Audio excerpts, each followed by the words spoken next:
today we are going to learn English grammar. आपण पाहतो English grammar मध्ये नवीन chapter. तर आज कुठला पाहायचा चॅप्टर? आज आपल्याला पाहायचं यूज ऑफ बिफोर. काही सेंटेन्स दिले असतील त्यामध्ये आपल्याला यूज करायचं असतं बिफोर ही वर्ड्स. ओके, चला मग पाहूया बिफोर सेंटेन्स मध्ये कसं वापरायचं. त्याआधी जर तुम्ही चॅनलवर नवीन असाल तर सबस्क्राइब करून घ्या. ओके, चला पाहूया. एक्झाम्पल आपल्याला दिलेलं असतं मेक अ असे सेंटेन्स दिले असते. मी सेंटेन्स घेते आणि कॉमा देऊन नेक्स्ट सेंटेन्स घेते. The sun sets. Make a hay the sun set. असे दोन सेंटेन्स आहेत. यामध्ये आपल्याला वापरायचं आहे बिफोर. यामध्ये काय वापरायचं आपल्याला? बिफोर. मग कसं वापरायचं? बिफोर म्हणजे काय? फर्स्ट थिंग, बिफोर म्हणजे च्या आधी. बिफोर म्हणजे काय? च्या आधी किंवा च्या पूर्वी, याच्या पूर्वी हे आपल्याला इथे ऍड करायचं. तर मग पहा, मेक अ हे. हे म्हणजे काय? गवत असतं. गवत आपलं ते गवत जे कधी पेंडी वगैरे तयार करायची असेल, मेक अ हे म्हणले. गवत आपलं बांधून घ्या किंवा तयार करून घ्या. का? आता काय होणार आहे? सनसेट होणार आहे. त्यामुळे असं सांगितलंय. मग कधी? Before the sunset. कधी तयार करा? सूर्यास्त होण्याच्या आधी तुम्ही तयार करा असं म्हणायचं. मग आपण काय केलं पाहिजे? First sentence as it is द्या. मेक अ हे लिहिलं, कॉमा सॉरी फुल स्टॉप इथे असतो. जे दोन वाक्य सेपरेट आहेत हे फुल स्टॉप काढून टाकायचं. त्या ठिकाणी बिफोर द्यायचं. त्या ठिकाणी काय द्यायचं? बिफोर. बिफोर लिहिल्यावर बाकीचं सेंटेन्स ऍज इट इज लिहायचं. पण पहिला गोष्ट एक लक्षात ठेवा, द सनसेट आणि द मेक दोन्ही वाक्य सेपरेटली, दोन्हीची सुरुवात कॅपिटलने झालेली आहे. छोट्या छोट्या गोष्टी सुद्धा लक्षात द्यायच्या. बिफोर नंतर आपण इथे कॅपिटल द नाही वापरायचं. का? आपल्याला एकच सेंटेन्स झाले आता हे. Before the sunset. Before the sunset म्हणजे आपलं सेंटेन्स कसं झालं? मेक अ हे, गवताची पेंडी बांधून घ्या किंवा गवत आपलं जे आहे ते करून घ्या तयार. किंवा बिफोर. कधी? बिफोर च्या पूर्वी, सनसेट होण्याच्या पूर्वी तुम्ही तुमचं काम आहे जे काही गवताचं करायचं ते करून घ्या. पेंड्या बांधायच्या असतील, घ्यायचं असतं ते सगळं करून घ्या. अशा पद्धतीने आपल्याला पहा, हे आपण मी नेहमी सांगते तुम्हाला नायदरला वापरायचं असते, आयदरला वापरायचं. खूप असं काही आहे, आपण वन बाय वन पाहतोय.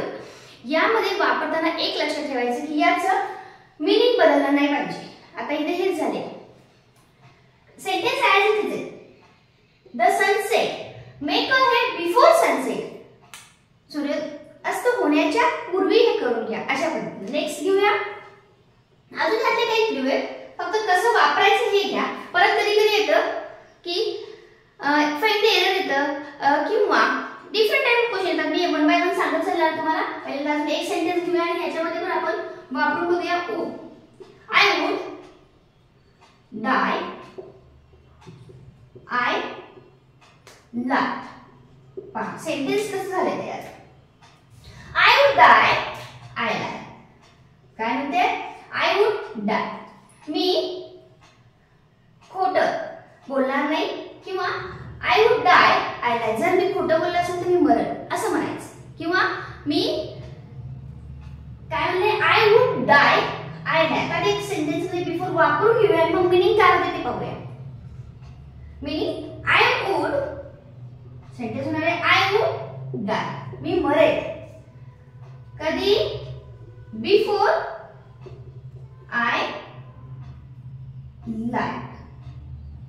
म्हणजे काय करायचंय? कशापूर्वी? मी खोटं बोलण्यापूर्वी. म्हणजे खोटं बोललं असेल मे बी, काय असेल त्याचं. पण जेव्हा आपल्याला असे दोन सेंटेन्स दिले असतील तर सगळं एक जे काही फुल स्टॉप असतो दिलेला, याच्यामध्ये दोन सेंटेन्सेस आहेत. त्यातले एक सेंटेन्स लिहायचं, त्यानंतर बिफोर वापरायचं आणि त्यानंतर नेक्स्ट सेंटेन्स पुट करायचं. म्हणजे समजून जातं का आय वुड डाय. मी काय होईल? मग कशापूर्वी? बोलण्यापूर्वी. ओके, खोटं बोलण्यापूर्वीच तू काय होईल? म्हणजे बोलला असेल तर असं काहीतरी म्हणायचं असेल तरी. पण असं सेंटेन्स देतात, कुठलं पण सेंटेन्स असतं पण दोन सेंटेन्स देतात. त्याला आपल्याला बिफोर वापरायचं असेल तर सरळ फुल स्टॉप काढून टाकायचा. त्या ठिकाणी काय वापरायचंय? बिफोर फुल स्टॉपच्या जागी आणि बाकीचं वाक्य ऍज इट इज. परत म्हणाल तुम्ही इथे कॅपिटल इथे आय असं, आय कुठं मी आलं तर कॅपिटलच लिहितात म्हणून मी इथे लिहिले वरती. आता सांगते, यामध्ये जेव्हा तुम्हाला एखाद्या फाइंड द एरर दिला असेल यामध्ये लक्षात ठेवायचं फर्स्ट जो सेंटेन्स असतो तो पूर्ण भूतकाळातला असतो आणि जो दुसरा दिलेला असतो तो साध्या भूतकाळातला असतो. पूर्ण भूतकाळ